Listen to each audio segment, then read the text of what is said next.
Nito lang nakaraang Sabado, December 23, 2023, ipinost ng senador na si Sherwin Gatchalian ang Christmas gifts na natanggap niya mula sa kaibigang si Senador Sani Angara at asawa nitong si Totsi Angara.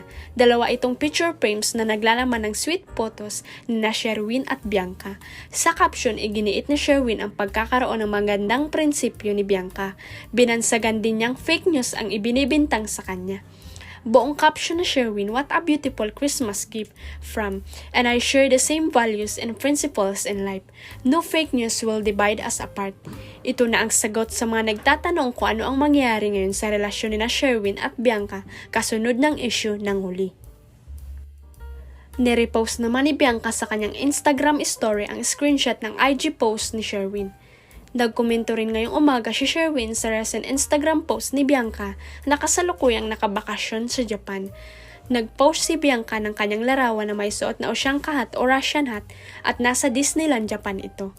Nagkomento si Sherwin, "We bought that hat in Venice," na may kasamang heart emoji.